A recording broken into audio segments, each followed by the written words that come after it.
प्यारे भाइयों एवं बहनों, आज सारा देश महात्मा कबीर की जयंती मना रहा है। देश के अंदर विदेश के अंदर लाखों महात्मा कबीर के अनुयायी हैं, जो महात्मा कबीर में श्रद्धा रखते हैं, भक्ति भावना रखते हैं। संत समाज के अंदर महात्मा कबीर का बड़ा ही मूर्धन स्थान है। जैसे आकाश मंडल में सूर्य चमकता है, इसी तरह संत समाज में कबीर संत शिरोमणि की तरह सूर्य की तरह भासित होते हैं।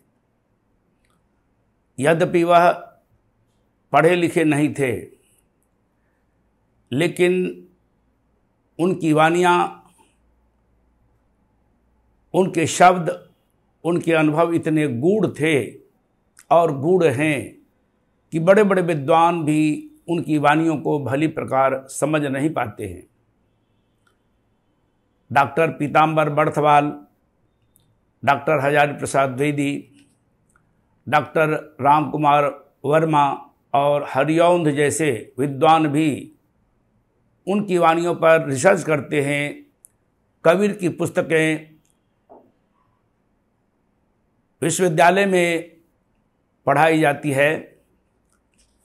कबीर का अनुभव इतना निगूढ़ था कि बड़े बड़े विद्वान और बहुत सारे संत भी उनकी वाणियों को भली प्रकार समझ नहीं पाते हैं।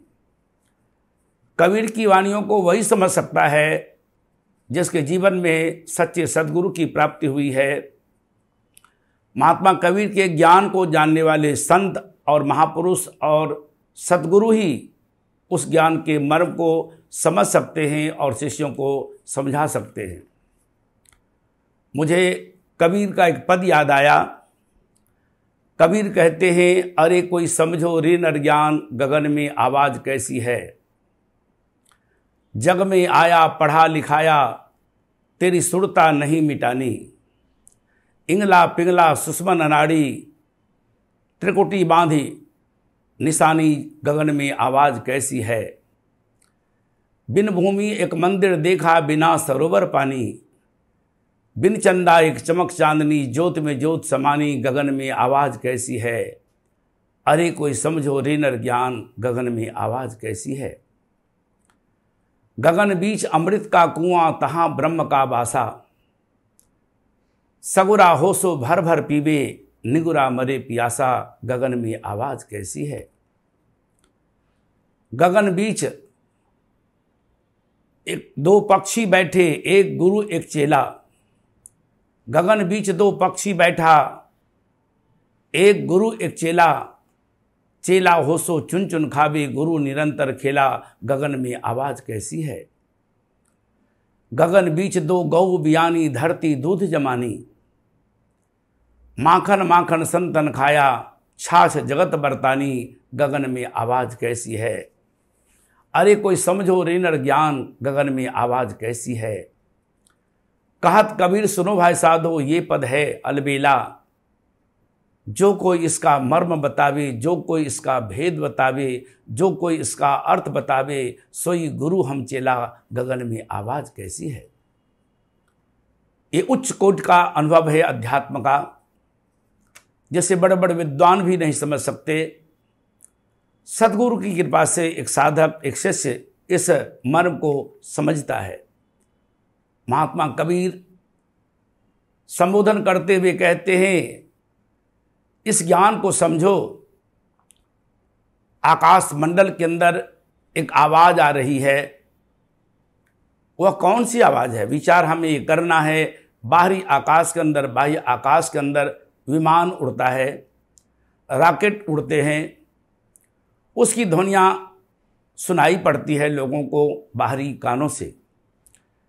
लेकिन हृदय आकाश के अंदर वह कौन सी ध्वनि है, वह कौन सा नाद है, वह कौन सी आवाज़ है जो बिना बजाए ही बजता रहता है, जिसे इन बाहरी कानों के द्वारा सुनना संभव नहीं है। उस नाद को अनहद नाद संत मत के अंदर कहा गया। उसी को विद्वानों ने अनाहत नाद कहा। अनाहत नाद से तात्पर्य है वह नाद जो बिना आहत किए, बिना मारे, बिना बजाए, बिना पीटे होता रहता है। मंदिर में घंटा लटक रहा है, मंदिर में नगाड़े बजते हैं, ढोलक हारमोनियम बजती है, अनेक गाजे बाजे बजते हैं और इन ध्वनियों को बजाने से, ये ध्वनियाँ होती हैं, इन वाद्य यंत्रों को बजाने से हम उस नाद को सुनते हैं। लेकिन हमारे अंदर बिना बजाए वह कौन सा नाद है जिसे ब्रह्मनाद कहा गया, जिसे अनाहत नाद कहा गया? वह अंतर जगत की ध्वनि है, वह अंतरनाद है, वह ब्रह्मनाद है, वह अनाहत नाद है, जिसे सद्गुरु की कृपा से साधक समझ सकता है। दुनिया के अंदर हमने बहुत पढ़ाई की, चारों वेदों का अध्ययन किया, 6 वेदांगों को पढ़े, सारी धर्म पुस्तकों को पढ़ लिया, हमने अनेक भौतिक विज्ञान को भी पढ़ लिया, भौतिक शास्त्रों को पढ़ लिया, लेकिन हमारा ये चंचल मन रुकता नहीं है। पूजा पाठ करने से, ग्रंथों के पठन पाठन करने से ये चंचल मन, ये चित्त की वृत्तियाँ रुकने वाली नहीं है। हम मन को रोकें कैसे, चित्त की वृत्तियों को रोकें कैसे? कबीर महात्मा कहते हैं, इंगला पिंगला सुषुम्न नाड़ी, त्रिकुटी बांध निशानी। यूँ तो 72,000 नाड़ियाँ बताई गई है शरीर के अंदर है, लेकिन जो 3 नाड़ियाँ हैं वह मुख्य है, इड़ा, पिंगला और सुषुम्ना। इड़ा को गंगा की धारा कहा गया है, पिंगला को यमुना की धारा कहा गया है और सुषुम्ना को सरस्वती की धारा कहा गया है। इन तीनों धाराओं का मिलन होता है, यह अंतर जगत की त्रिवेणी है, अंतर जगत में यह संगम है। इसी को भ्रुकुटी मध्य कहा गया। भ्रुकुटी के मध्य में ये तीनों नाड़ियों का मिलन हो रहा है। वही अगर अपने मन को सद्गुरु की कृपा से अध्यात्म ज्ञान को जानकर एक साधक एकाग्र करता है तो यह चंचल मन रुक जाता है। विचार हमें करना है। कबीर महात्मा कहते हैं, गगन बीच अमृत का कुआं, तहां ब्रह्म का बासा। वो कुआं कौन सा है? बाहरी जगत में धरती पर कुआं है और पानी भरने वाला व्यक्ति ऊपर खड़ा है, पनहारिन ऊपर खड़ी है, लेकिन हृदय आकाश के अंदर जो कुआं है अमृत का, वह औंधा कुआं है, वह उल्टा कुआं है। वह गगन मंडल के अंदर जो कपाल कुहर है, जो अमृत का कुआं है, वहाँ से दिन रात अमृत रस झरता रहता है। लेकिन जब तक सद्गुरु की कृपा नहीं होती है साधक के ऊपर, उस मर्म को कोई समझ नहीं सकता है। सद्गुरु की कृपा से उस अमृतपान की साधना को एक साधक जानकर जब साधना करता है तो अपने अंतर जगत में, हृदय आकाश में ही जो झड़ रहा है निरंतर अमृत रस, उसका पान करता है और वह अमरता को प्राप्त करता है। अपने शरीर को वह निरोगी बना लेता है। जितने भी मंदिर हैं, जितने भी पूजा स्थल हैं, जितने भी मकान हैं, धरती पर बने हुए हैं, लेकिन कबीर महात्मा एक अजीब बात करते हैं, एक अनोखी बात करते हैं। बिन भूमि एक मंदिर देखा, बिना सरोवर पानी। बिन चंदा एक चमक चांदी, ज्योत में ज्योत समानी। बिना भूमि का वह मंदिर कौन सा है जहां बिना सरोवर का ही पानी है? जितने भी बाहर जगत में हम गंगा को देखते हैं, नदियों को देखते हैं, हम झरनों को देखते हैं, हम समुद्र को देखते हैं, ये सारा बाहरी जगत का दृश्य हमारे हृदय अंदर में ही है। अंदर में ही गंगा है, अंदर में ही सरोवर है, अंदर में यमुना है, अंदर में त्रिवेणी की धारा है, अंदर में वह विशाल समुद्र भी है। लेकिन विचित्र बात यह है, बिन भूमि एक मंदिर देखा, बिना सरोवर पानी। यह शरीर ही बिना भूमि का मंदिर है और इसके अंदर बिना सरोवर का वह पानी है। यह मर्म सद्गुरु की कृपा से एक साधक समझ सकता है। बिना सूरज के, बिना चांद के अंतर जगत में परमात्मा की ज्योति चमकती रहती है। वह कौन सी ज्योति है? बिन भूमि एक मंदिर देखा, बिना सरोवर पानी, और बिन चंदा एक चमक चांदनी, ज्योत में ज्योत समानी। ये जीवात्मा भी प्रकाश स्वरूप है, आत्मा प्रकाश स्वरूप है, परमात्मा प्रकाश स्वरूप है। और सद्गुरु से उस अध्यात्म ज्ञान को जानकर जब साधक हृदय मंदिर के अंदर साधना करता है तो अपनी आत्मा को परमात्मा में वह समाहित कर देता है। जैसे दुनिया की सारी नदियाँ समुद्र में जाकर समाहित हो जाती हैं और वह अपना नाम और बाहरी रूप को छोड़कर समुद्रमय बन जाती हैं, इसी तरह अनंत जीवात्माएं परमात्मा से निकली हैं और परमात्मा ही उसका अंश है। हम परमात्मा के अंश से, जीवात्मा परमात्मा का अंश है। लेकिन एक साधक सद्गुरु से उस अध्यात्म विद्या को जानकर जब साधना करता है तो वह अंतर जगत में अपने आत्मस्वरूप को परमात्मा स्वरूप में आत्मसात कर देता है, तद्रूप कर देता है और सदा सदा के लिए वह मुक्त हो जाता है। कबीर महात्मा कहते हैं, गगन बीच दो पक्षी बैठा, एक गुरु एक चेला। चेला हो सो चुन चुन खावे, गुरु निरंतर खेला। कितनी अद्भुत बातें हैं। कबीर कहते हैं, गगन के बीच में दो पक्षी है, गगन के मंडल में दो पक्षी है, एक जीवात्मा है और एक परमात्मा है, एक गुरु है और एक चेला है, एक सुरती है और एक शब्द है। सुरती तो चेला की तरह है, जो मन है वह चेला की तरह है, जीवात्मा चेला की तरह है और जो सद्गुरु है, जो शब्द है वह सद्गुरु है, परमात्मा है। वह परमात्मा का खेल निरंतर हमारे अंदर होता रहता है, सद्गुरु का खेल निरंतर हमारे अंदर होता रहता है। वह शब्द रूपी परमात्मा निरंतर हमारे अंदर अजपा जाप के रूप में विद्यमान है। लेकिन जब साधक सद्गुरु से उस नाम को जान जाता है तो हर श्वास के अंदर बिना बोले, बिना उच्चारण किए, बिना ओठ हिलाए, बिना दांत हिलाए भगवान के अजपा नाम का अनुभव करता है। वह हर श्वास में जो सद्गुरु का निरंतर खेल चल रहा है, शब्द का खेल चल रहा है, सब सद्गुरु रूपी शब्द का खेल चल रहा है निरंतर, वह हर श्वास में उस नाम को चुनता रहता है, अर्थात हर श्वास में परमात्मा के नाम का सुमरन करता रहता है। यह मर्म मात्र सद्गुरु ही समझा सकते हैं। कबीर महात्मा कहते हैं, गगन बीच एक गऊ बियानी, धरती दूध जमानी, माखन माखन संतन खाया, छाछ जगत बरतानी। कैसी अद्भुत बातें हैं, कैसी अचरज की बातें हैं। कबीर कहते हैं, गगन के बीच में एक गाय बछड़ा देती है। वह कौन सी गाय है?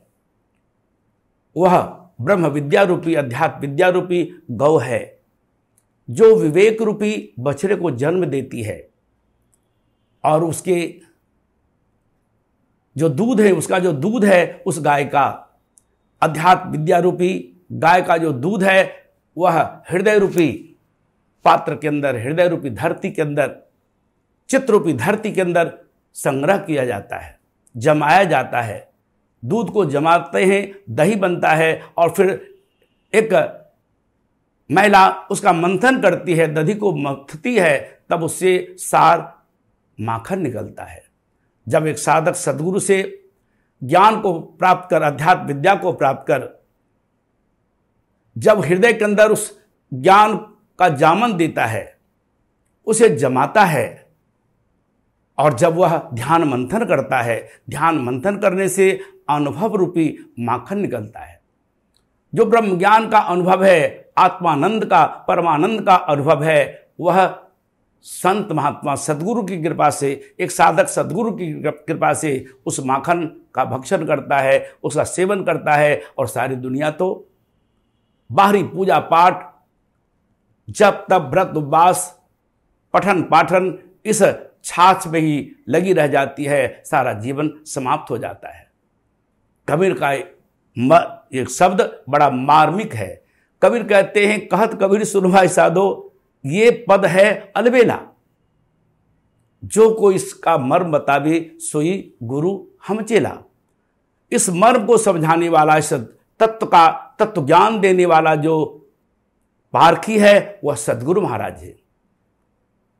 अन्य लोग तो सिर्फ साधक है, सिर्फ सद्गुरु ही इस मर्म को समझाता है, जो इस मर्म को जनाता है, अर्थ को बताता है, इस भेद को बताता है, अनुभव कराता है, वही सच्चा गुरु है और उस ज्ञान को प्राप्त करने वाला साधक शिष्य है।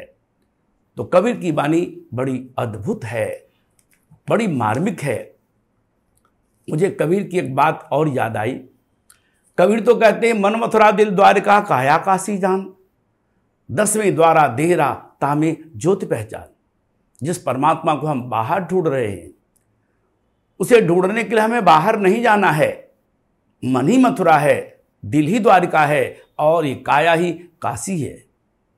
इस काया रूपी काशी के ही अंदर शिव रूपी परमात्मा को प्राप्त किया जा सकता है। इस देह के ही अंदर, देह रूपी इस काशी के ही अंदर उस परमात्मा की प्राप्ति संभव है।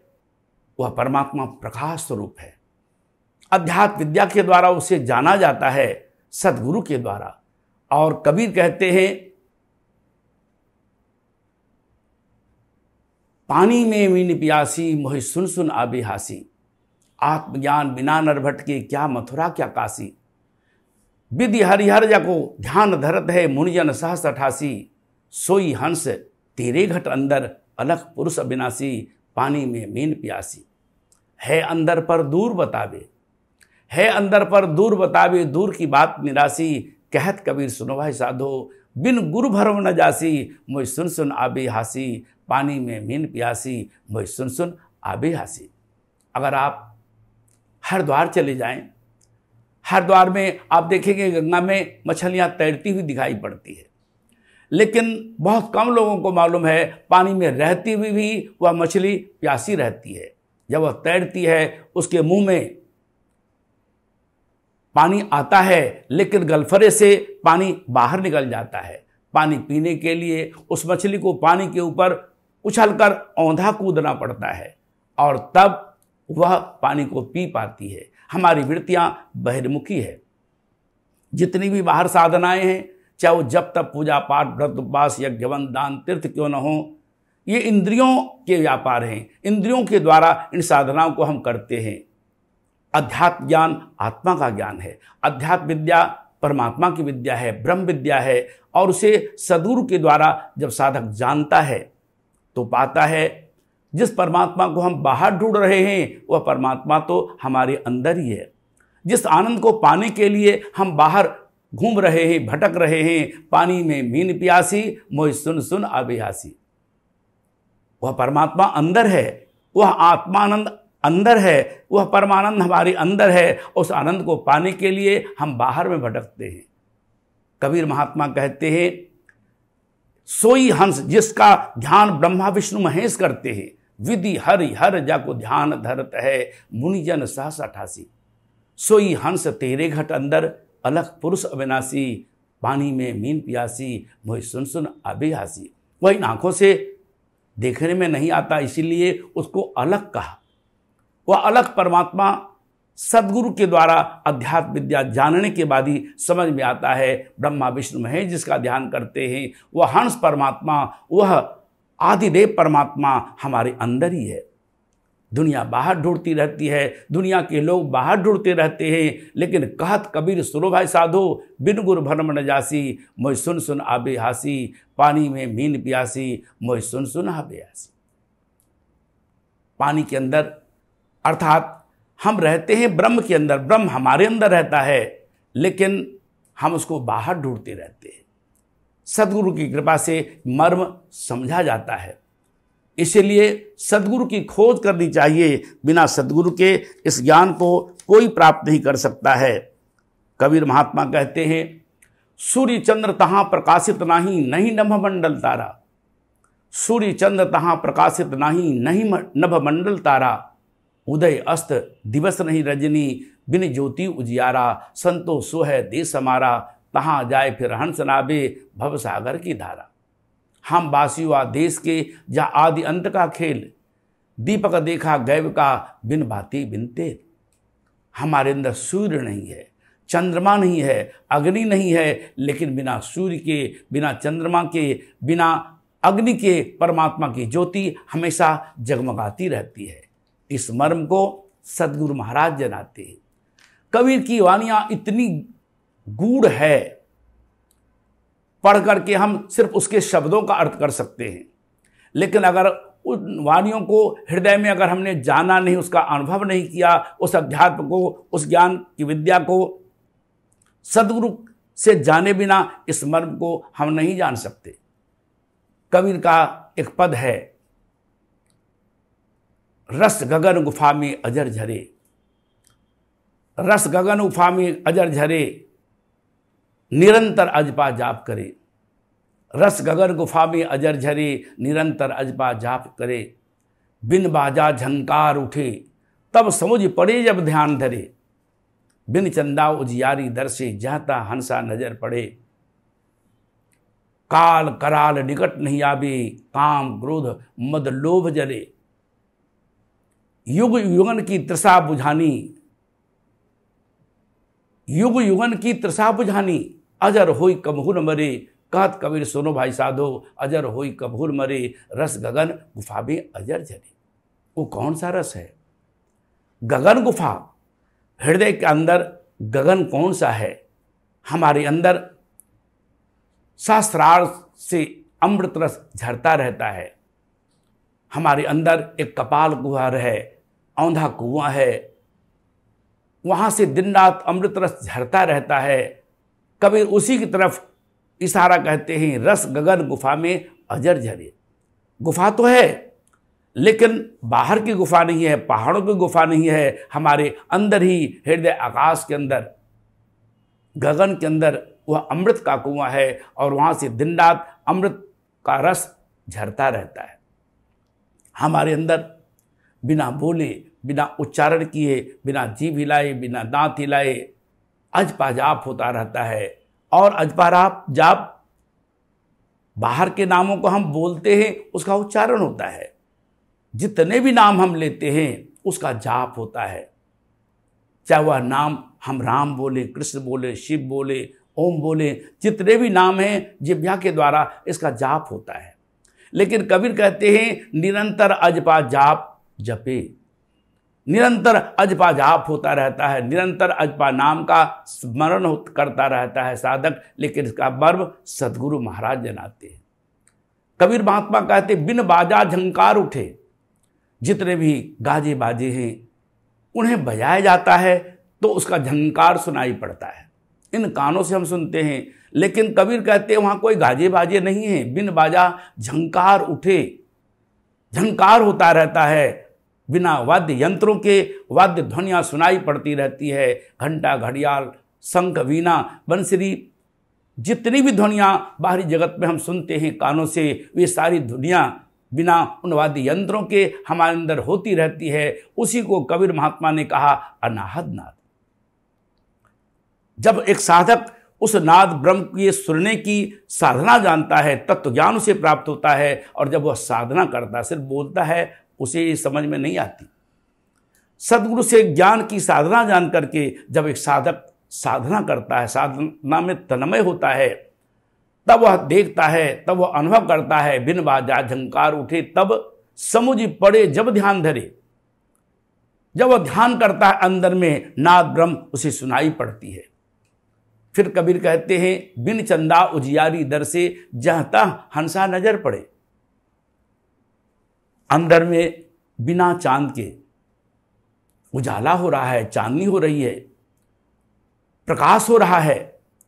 और जहां भी एक साधक देखता है, सर्वत्र उसे हंस का दर्शन होता है, अर्थात परमात्मा की ज्योति का वह दर्शन करता है, साक्षात्कार करता है। जिधर भी वह ध्यान में तन्मय है, सर्वत्र उसे परमात्मा की ज्योति का ही अनुभव होता है। कबीर महात्मा कहते हैं, युग युगन की तृषा बुझानी, कर्म भरम अग व्याध टले। ये जीवात्मा जन्म जन्म से प्यासी है। एक साधक, एक व्यक्ति शरीर के संरक्षण के लिए, शरीर के परिपोषण के लिए भोजन करता है, पानी पीता है, अन्न ग्रहण करता है। अगर वह अन्न ग्रहण न करे तो वह बिल्कुल कमजोर हो जाता है, कार्य करने की क्षमता समाप्त हो जाती है, वह निर्बल हो जाता है। जन्म जन्म से हमारी आत्मा प्यासी है, अध्यात्म ज्ञान की प्यासी है। जन्म जन्म से हम भूखे हैं, नाम के भूखे हैं। जब तक यह आत्मा की खुराक, भगवान का भजन, परमात्मा का भजन, अमृतपान की साधना, नाद ब्रह्म की साधना, नाम का जपा जाप, अनाहद नाद श्रवण की साधना, हम जानेंगे नहीं और साधना नहीं करेंगे, तब तक हमारी जो आत्मा की प्यास है, हम हमेशा प्यासे रहेंगे, व्याकुल रहेंगे, हमारे अंदर शांति नहीं मिलेगी, हमारे अंदर सुकून नहीं मिलेगा। जब साधक सद्गुरु से इन ज्ञान की साधना को जानता है तो सदा सदा के लिए मुक्त हो जाता है, जन्म मरण के फंदे से मुक्त हो जाता है। कहत कबीर सुनो भाई साधो, अजर होई कबहू न मरे।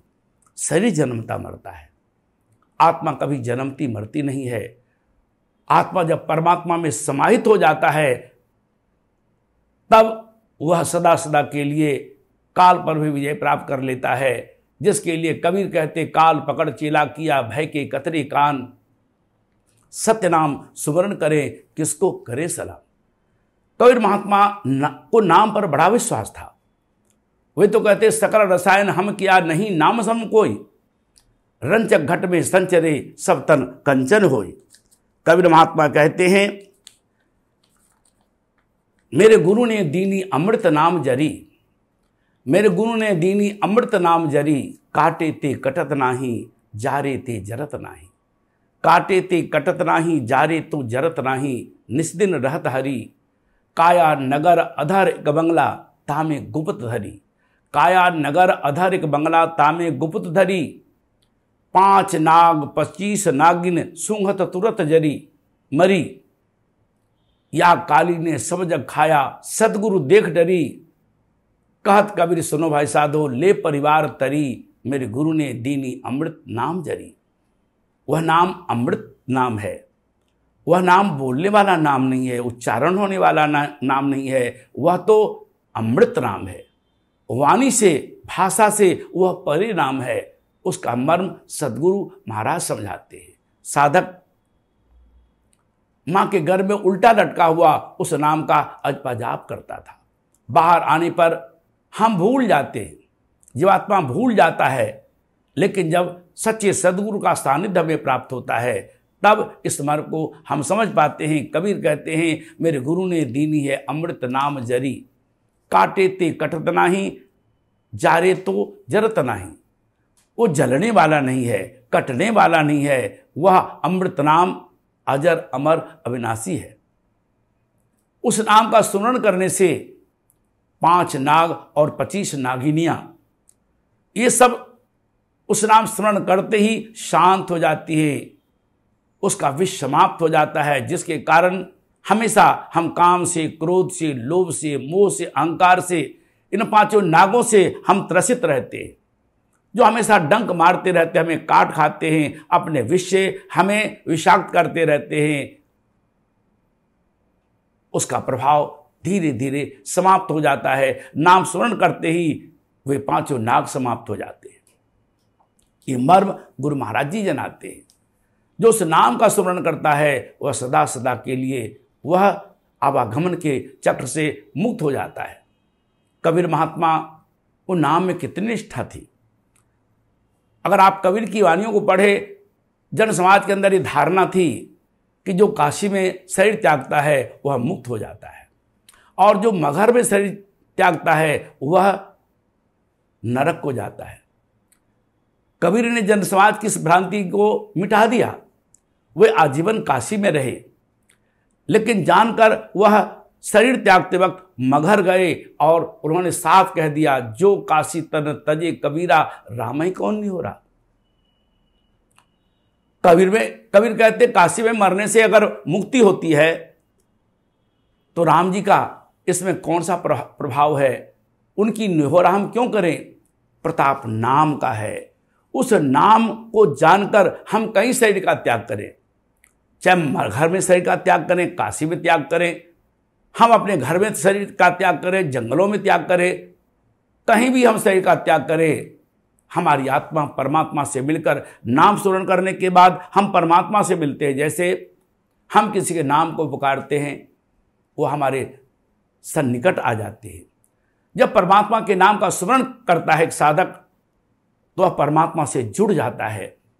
उस नाम का बोध हमें सद्गुरु के द्वारा प्राप्त करना चाहिए। नाम का सुमरण किया जाता है, जो गुणवाचक नाम है उसका उच्चारण किया जाता है, जाप किया जाता है, लेकिन जो सच्चा नाम है उसमें हम अपनी सुरती को जोड़ते हैं, नाम को शब्द भी कहा।